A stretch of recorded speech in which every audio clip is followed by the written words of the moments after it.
Et donc du coup, j'ai pris le parti de vous présenter un article qui est online pour l'instant, qui n'est pas encore dans le journal officiellement, à l'European Heart Journal Cardiovascular Imaging, et qui s'intéresse à la scintigraphie et à la quantification de cette scintigraphie. Donc ça répondra peut-être pas à toutes les questions, mais ça fait peut-être écho à certaines réflexions que l'on entend dans les congrès les uns et les autres, et sur le fait que le Perugini c'est bien, mais c'est sans doute pas parfait. Donc on est tous bien d'accord, je pense, que la scintigraphie a totalement révolutionné notre approche de l'amylose à transthyrétine, et que grâce à la scintigraphie, on fait des diagnostics, grâce à la scintigraphie, on fait moins de biopsies, et grâce à la scintigraphie, on traite des patients et on a le sentiment d'être utile aux patients que l'on voit et que l'on soigne. Euh, le fait est, c'est que cette scintigraphie, donc pour l'instant, elle s'appuie sur le score de Perugini, qui est un score qualitatif, qui a l'avantage d'être ultra simple, mais pas forcément reproductible d'un centre à l'autre. Et je pense que vous avez tous l'expérience de scores de Perugini qui sont un peu fluctuants, avec quelquefois des collègues qui vont vous donner des résultats entre 1 et 2, entre 2 et 3, on ne sait pas trop. Donc il faut être prudent, et la scintigraphie, tout aussi géniale soit-elle, elle a, comme tout examen paraclinique, comme tout examen complémentaire, elle a des limites. Et là, l'idée, c'est d'aller un petit peu plus loin, et donc d'essayer de quantifier la fixation du traceur en comparant la fixation du traceur au niveau osseux, au niveau de la graisse paraspinale et au niveau cardiaque, et en faisant ce ratio entre la fixation du traceur dans ces trois structures, essayer de quantifier précisément les choses, et non plus simplement utiliser la scintigraphie comme un marqueur diagnostique, mais aussi potentiellement comme un marqueur pronostic. Et donc, c'est tout l'intérêt de ce papier. Donc, voilà à peu près ce qu'ils font. Donc, ils prennent donc sur la tomographie. Donc, j'ai fait juste là très rapidement un copier-coller de la méthodologie pour vous montrer à la fin si ça vous intéresse. Donc, c'est une technologie qui est disponible sur les appareils Siemens, avec une tomographie qui a des caractéristiques spécifiques, qui n'est pas nécessairement applicable à l'ensemble de nos centres. Et vous voyez que sur ces coupes tomographiques, ils vont aller quantifier la fixation du myocarde, la fixation osseuse et la fixation paraspinale, et donc faire ce ratio pour pouvoir avoir une approche quantitative de la fixation myocardique. Donc ça s'applique à un seul type de traceur, bien entendu. C'est une technique qui a été validée, enfin qui a été utilisée dans un seul centre, à Vienne en l'occurrence.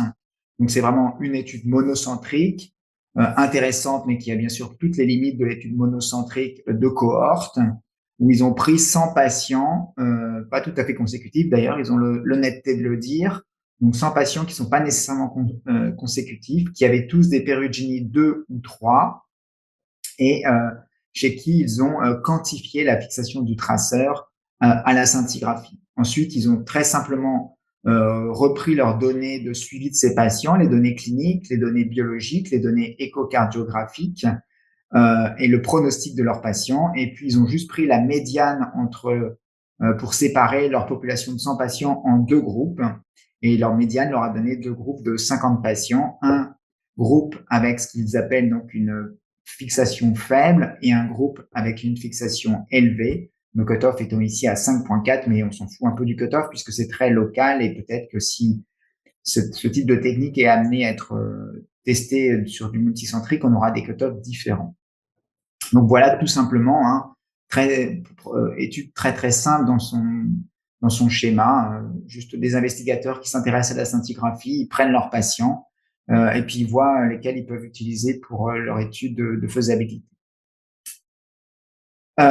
Voilà les caractéristiques des patients, et donc là c'est assez intéressant de voir que on voit quand même que les patients sont globalement les mêmes. Alors moi j'étais un peu surpris, vous avez peut-être vu ça aussi. Beaucoup de patients sont sous bêta-bloquants, puisque presque 45% des patients sont sous bêta-bloquants. Beaucoup sont sous diurétiques, mais ça n'en est pas étonné. 50% sont sous antagonistes des récepteurs minéralocorticoïdes. Le canal carpien, c'est 45% aussi. La polyneuropathie est très prévalente, donc on a affaire à des patients qui ont sans doute beaucoup d'amylose mutée. Donc c'est le centre de référence de Vienne qui fait ce travail. Alors curieusement, ils nous disent qu'ils ont 13% de variants, donc c'est un peu bizarre d'avoir autant de polyneuropathie et si peu de variants proportionnellement, mais bon. Voilà en tout cas la population. Quand on regarde les caractéristiques cliniques de ces patients, ben, on voit tout de suite que, par contre, vous avez donc sur la colonne du milieu, vous avez les fixations faibles et sur la colonne de droite, vous avez les fixations élevées. Et donc, vous voyez que effectivement, les patients qui ont la fixation élevée ont beaucoup plus de classe 3 de la NYHA, ont des stage NAC qui sont beaucoup plus pathologiques et des tests de marche sur 6 minutes qui sont moins bons. On voit aussi qu'ils ont des taux de NT-proBNP supérieurs, des taux de troponine qui sont supérieurs, des fonctions rénales qui sont un peu plus altérées, mais ça n'est pas significatif.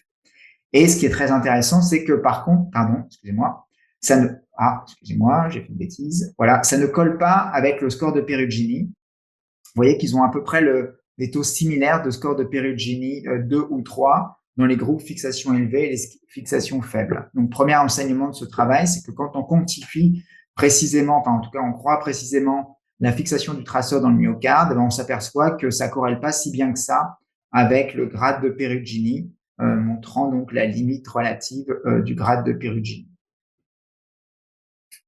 Quand on regarde les données échocardiographiques, eh bien, on s'aperçoit que les patients sont quand même différents sur le strain global longitudinal, pas sur l'épaisseur des parois, mais sur les paramètres de fonction, on va dire un peu plus fines que la fraction d'éjection, donc le strain global longitudinal, et sur les paramètres de fonction diastolique. Plus vous avez une fixation importante sur le traceur, plus a priori vous avez un degré important de dysfonction diastolique et d'atteinte ventriculaire droite. Donc c'est intéressant. Et quand on regarde les corrélations, du coup, entre les paramètres que je viens de vous montrer et ce chiffrage du degré de fixation du myocarde par le traceur, vous vous apercevez qu'il y a des corrélations avec le stage NEC, avec la classe NYHA, avec le NT-proBNP ou la troponine, avec le strain global longitudinal ou le rapport sur prime, avec le strain du ventricule droit, mais que s'il y a des corrélations, ces corrélations sont quand même modestes. Vous voyez, avec des coefficients de corrélation qui sont inférieurs à 0,4.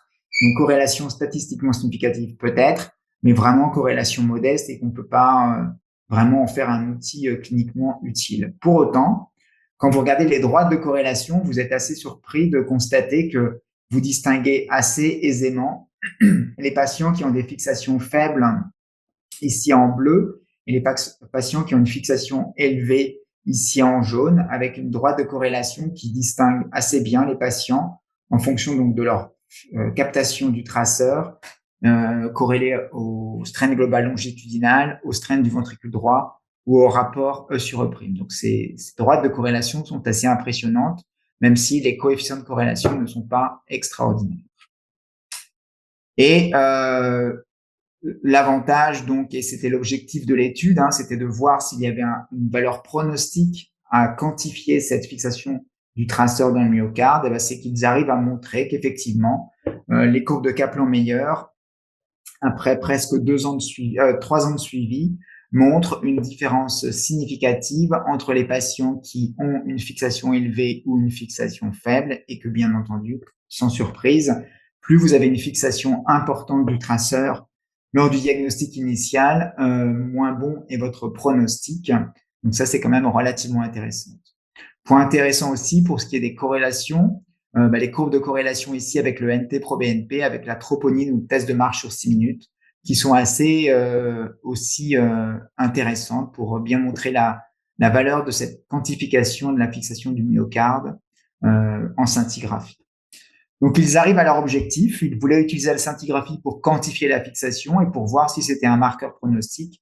Et ils arrivent à montrer que c'est un marqueur pronostic, au moins en univarié. Et ça corrèle peu ou prou, plutôt pas mal, avec les paramètres biologiques, les paramètres fonctionnels et les paramètres échocardiographiques les plus fins et déjà usités. Et puis, quand on regarde en analyse uni et multivariée, du coup, on va se concentrer peut-être sur le multivarié. On s'aperçoit que le stage NAC est un marqueur qui reste un marqueur indépendant de pronostic dans cette analyse multivariée, mais que vous voyez que cette captation, cette quantification de la captation du traceur par le myocarde sort aussi comme le paramètre pronostic qui semble le meilleur dans leur population de 100 patients, je le rappelle, monocentrique, un peu sélectionnés, et que du coup, ça fait disparaître le NT-proBNP, la troponine, l'échocardiographie, y compris la fonction diastolique ou la fonction ventriculaire droite. Bon, c'était un peu l'objectif de l'étude, mais bien qu'il y ait probablement des biais méthodologiques et que ça soit qu'une étude initiale, c'est quand même très intéressant de voir qu'il semble y avoir un intérêt à mieux quantifier la fixation du traceur en scintigraphie lors du diagnostic initial. Et puis du coup, ça ouvre peut-être la porte à des requantifications au cours du suivi, mais je ne doute pas que Olivier éventuellement pourra commenter sur cette capacité à suivre le degré de fixation du myocarde au fil du temps. Donc, ce qu'on voit, c'est que les patients qui ont des fixations élevées sont des patients qui sont plus graves, qui ont des strains du ventricule gauche ou du ventricule droit qui sont plus altérés, qui ont des fonctions diastoliques plus altérées, qui ont des taux de marqueurs biologiques plus importants, qui ont des stages NAC plus sévères et qui ont des tests à l'effort plus pathologiques. Donc, tout ça a beaucoup de sens. Et on voit qu'en analyse multivariée, sur un critère de jugement qui est le décès et l'hospitalisation pour insuffisance cardiaque, eh bien, ils arrivent à montrer que cette quantification de la fixation du traceur est un paramètre pronostic indépendant. Donc les limites, c'est que c'est quand même un petit peu surprenant, même si c'est pas une mauvaise chose. Ça ne corrèle pas avec le score de Perugini, enfin avec le grade de Perugini. Donc comme si l'information Perugini et l'information de quantification de la fixation du traceur étaient deux choses différentes. Donc peut-être qu'il faut garder le Perugini pour le diagnostic et peut-être qu'il faut quantifier pour le pronostic. On peut en discuter.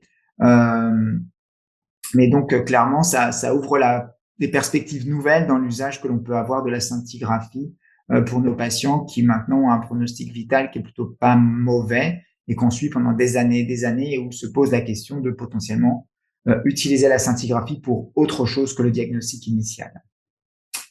Donc voilà, plus vous avez une fixation élevée, moins bon est votre fonction diastolique, moins bonne est votre fonction longitudinale du ventricule gauche et plus votre risque d'hospitalisation et de décès est important. Message clair, mais sur une étude monocentrique sur 100 patients sélectionnés dans une équipe qui est celle de Vienne avec un dispositif qui est un dispositif Siemens. Et donc, je vous ai juste rajouté là la technologie qui est employée. Donc, c'est la technologie Siemens, comme je viens de le dire, avec donc des images tomographiques qui sont utilisées pour faire la quantification. Voilà, je vous remercie. Merci Erwan, c'était très clair, papier intéressant. Il y a beaucoup de questions sur le chat, ce qui est une bonne chose. On ne va pas pouvoir répondre à toutes, mais elles sont toutes plus ou moins liées à la scintigraphie, bien entendu, et surtout le score de Perugini. J'en cite une au passage. Tu vas me dire ce que tu en penses. Les patients de Perugini 1 sont exclus. Est-ce que ça constitue un biais pour toi? Et bon, il y a plusieurs questions sur le. Donc, je suis pas scintigraphiste comme chacun le sait, je pense. Mais je pense que c'est quand même intéressant de voir qu'ils ont pris des malades où on n'avait pas de diagnostic. C'est-à-dire que l'objectif, c'était vraiment d'avoir une information pronostique et le diagnostic était porté par le score de Perugini tel qu'on l'utilise habituellement. Donc, c'est sûr que les Perugini 1, c'est quand même pas très, très facile de dire si c'est vraiment une amylose TTR ou pas. J'aurais fait la même chose qu'eux, quoi. J'aurais pas pris les Perugini 1, on ne sait pas trop quel diagnostic on va retenir à la fin. Est-ce que c'est une amylose AL ou est-ce que c'est une amylose à transthyrétine précoce, quoi. Donc, Très bien. J'ai une question aussi sur le fait qu'ils aient été traités par tafamidis et l'influence que ça peut avoir sur le. Ouais, alors vu que t'as vu le nombre de bêta-bloquants qu'il y avait, j'ai quand même du mal à croire. Ouais, Vienne, c'est quand même des gens qui savent de quoi ils parlent, quoi. Donc j'imagine qu'ils avaient des bêta-bloquants parce que c'était sur la prise en charge initiale et que les patients arrivaient sur bêta-bloquants pour 45% d'entre eux et on faisait la scintigraphie pour le diagnostic initial. Donc je pense pas que ces patients soient pollués entre guillemets par l'usage du tafamidis ou un autre médicament de l'amylose. Moi, j'ai une question personnelle, c'est le traceur utilisé, c'est le DPD, c'est aussi celui qu'on utilise à la Timone, mais tout le monde n'utilise pas celui-là. Et notamment, il y a beaucoup de centres qui utilisent le HMDP. Qu'est-ce que tu peux commenter là-dessus? Donc là, clairement, donc je suis pas scintigraphiste à nouveau, mais clairement, c'est une limite, hein, puisque cette technique s'applique ça s'applique aux Siemens et aux traceurs, ça s'applique pas au reste, donc il faudra faire d'autres travaux, très probablement. Mais ça va sans doute dans le bon sens. Je ne sais pas ce qu'en pensent les uns et les autres, mais ça va sans doute dans le bon sens. Pour utiliser plus cette scintigraphie dont on a vu quand même la valeur centrale qu'elle avait pour le diagnostic. Donc, pourquoi ne pas aussi avoir une valeur centrale de la scintigraphie pour le suivi pronostic de nos patients? Olivier, notre spécialiste maison, tu veux faire un petit commentaire avant de Non, passer à la je rejoins à 100% ce qu'a dit Erwan, hein, après, j'aurais tendance à dire que je pense qu'on pourrait espérer avoir les mêmes résultats avec de l'HMDP, hein, pour reprendre ta question sur les traceurs, Gilbert. Parce que finalement, l'outil de quantification, il dépend surtout du radioélément qui est du technétium dans les deux cas. Ensuite, c'est la question de l'affinité, et a priori, on a la même affinité pour l'HMDP et le DPD.